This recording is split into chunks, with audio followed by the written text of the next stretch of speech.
Last kisses, a final embrace. How to let go of one you love so much. The devastating impact of an Israeli strike on a residential building in central Gaza. Of 70 to 80 people said to be living there, only a handful have survived.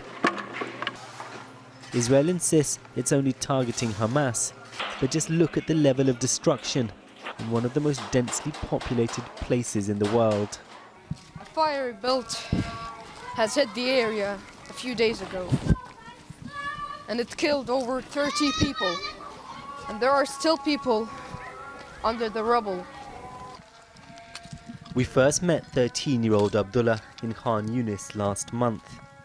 Now the city he and his family fled to from northern Gaza is the latest focus of Israel's offensive.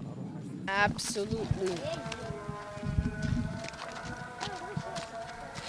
Surprising that we managed to survive this. Palestinians say 250,000 homes have been destroyed or damaged. Local journalists filmed Abdullah, showing us what daily life is now like under an intensified Israeli siege. We wake up every day searching for food and water. We may find it or may not. I have the right to play, being educated, being fed properly, and most importantly, living the right to live my childhood. I'm currently not living my childhood. I'm living hell on earth. In the occupied West Bank, an eerie quiet. Shops shuttered as part of a general strike in protest against the war. In Ramallah, anger is raw and directed not just at the bombardment of Gaza, but at Western support for Israel. Even here, where the Palestinian Authority is in firm control, some Hamas flags amongst the well-heeled crowd.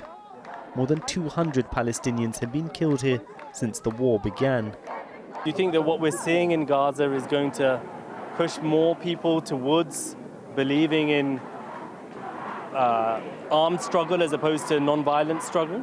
I certainly hope so, because it seems, unfortunately, that the world doesn't understand anything else but power.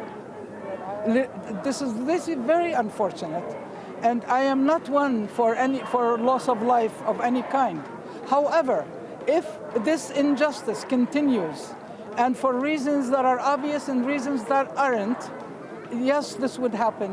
What Israel says, of course, is that what happened on October the 7th was so awful, so many women and children were killed, that Hamas has to be eliminated. And so Israel can say whatever it wants, okay? The history did not start on October 7th. The October 7th was a natural response, which is the resistance we were just talking about, in response to 75 years of injustice. Israel sees this war as a fight against an existential enemy, blaming Hamas for hiding amongst the population.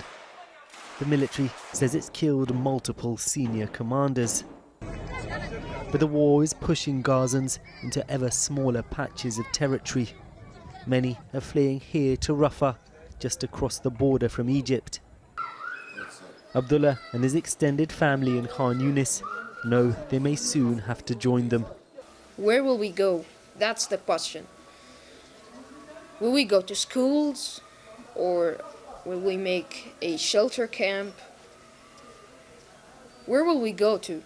There is much more to this war than statistics, but by any metric, it's taking an awful toll. Well, Secunda joins me now from Tel Aviv. Secunda. Well, Aisha, what people here in Israel, of course, are primarily concerned about is the fate of more than 130 Israeli hostages still being held in Gaza. Behind me, a ceremony in honor of some of them is taking place, and the families of the hostages have said that in the coming days they're going to be upping the pressure on Israeli politicians to reach some kind of deal in order to secure their safe return. Of course, many of them extremely worried by the intensification that we've been seeing of the fighting. In Gaza, more than 18,000 Palestinians are now said to have been killed. The vast majority of them women and children, but Israeli officials here say that they've killed 7,000 Hamas fighters. Now, even if those figures are true, though, the total fighting force of Hamas is estimated to be between 25 to 30,000 fighters. And the latest timelines that are being briefed out suggest that Israel wants to continue the war in this major fashion for around another 2 months, even if America wants them to start reining things in by the end of this year.